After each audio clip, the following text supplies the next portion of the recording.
नमस्कार, सादर वंदे। कक्षा 10वीं विषय गणित में आपका हार्दिक स्वागत है। आज हम पढ़ेंगे कक्षा 10वीं के पहले चैप्टर का जो वैदिक गणित का चैप्टर है, उसमें सूत्र निकलम से किसी संख्या का वर्ग ज्ञात करना।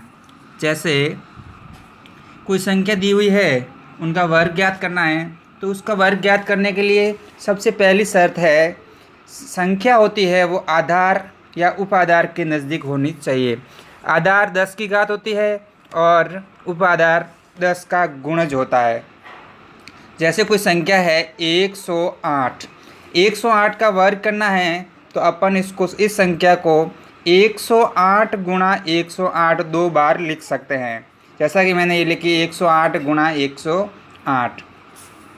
ठीक उसी प्रकार इसको लिख कर के 108 का आधार ज्ञात करते हैं। तो ये 108 का आधार ये 100 के नज़दीक है, तो 108 का आधार हो जाएगा 100 और इसका विचलन हो जाएगा प्लस के 08, यानी 100 से अधिक है तो प्लस का हो जाएगा, 100 से कम है तो माइनस का हो जाएगा। 108 100 से अधिक है तो प्लस के 08 हो गया। इस संख्या को जैसा मैंने दो बार लिखा है, इस तरफ 108 और फिर नीचे भी लिख दिया 108। उसके बाद इन संख्याओं के विचलन को आगे लिख दीजिए। 108 के बीच में थोड़ा सा स्पेस देके मैंने लिख दिया प्लस के 08, फिर नीचे वाले 108 को भी लिख दिया प्लस के 08, यानी इन दोनों के विचलन को मैंने आगे लिख दिया। ठीक उसी प्रकार किसी लिखने के बाद एक क्षैतिज रेखा खींच देंगे और बराबर का चिन्ह लगा करके 100 कोई भी 108 और इसका विचलन जो तिर्यक विचलन है वो जोड़ देंगे, यानी लिख दिया 108 प्लस 08। बाधा चिन्ह लगा करके दोनों विचलनों का आपस में गुणा कर देंगे, यानी 08 गुणा 08। 108 और 8 को जोड़ते हैं तो होता है 116।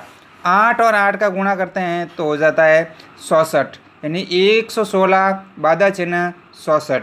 ठीक उसी प्रकार बाधा चिन्हों को हटाने पर 116 108 का वर्ग हो गया है ये।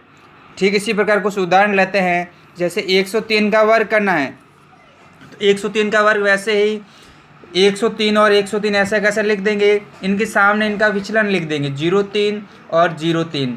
इनका आधार हो जाएगा 100, विचलन होगा 03।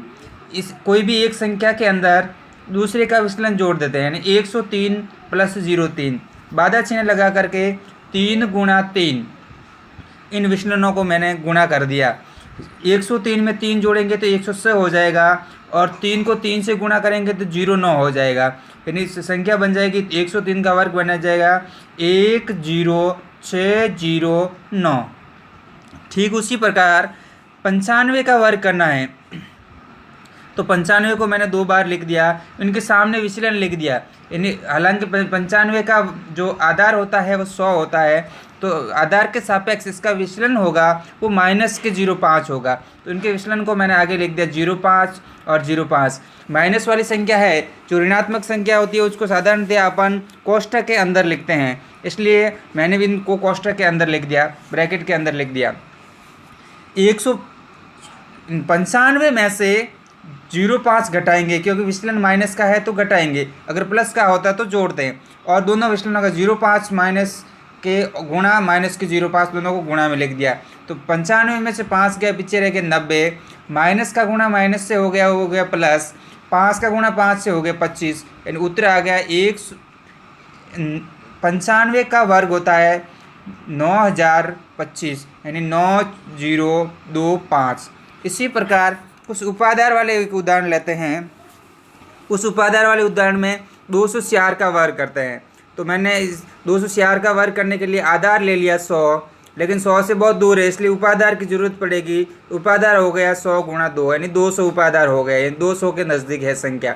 200 के सापेक्ष इसका विचलन हो गया 046, 246 है इसलिए 046 विचलन हो गया प्लस के। उपाधार अंक होगा वो 200 में से दोनों शून्य निरस्त करने पर 2 आएगा, यानी उपाधार अंक 2 हो गया। फिर 246 गुणा 246 लिख करके इसके सामने मैंने 046 और 046 इसके विचलन लिख दिए। सबसे पहले क्षैतिज रेखा खींच करके उपादाय अंक लिखना है। उपादाय अंक अपना यहाँ पर 2 है, 2 लिख दिया। फिर कोष्टक बना करके संख्या प्लस विचलन 200 में 0 जोड़ दिए। बाधा चिन्ह लगा करके दोनों विचलनों का आपस में गुणा कर दिया। 200 में 4 जोड़ेंगे तो 208 होगा, और 208 का 2 से गुणा करेंगे तो 416 हो जाएगा। इधर दोनों विचलनों का गुणा 4 गुणा 4 16 हो जाएगा। बाधा चिन्ह हटाएंगे तो 4 1 6 1 6, ये 204 का वर्ग हो गया। इस प्रकार आपका घर कार्य है, सूत्र निकलम से निम्न का वर्ग ज्ञात करना है। पहला सूत्र है अपने पास, पहला प्रश्न है अपने पास 112, दूसरा है 98, तीसरा है 96, चौथा है 201 और पांचवा है 15।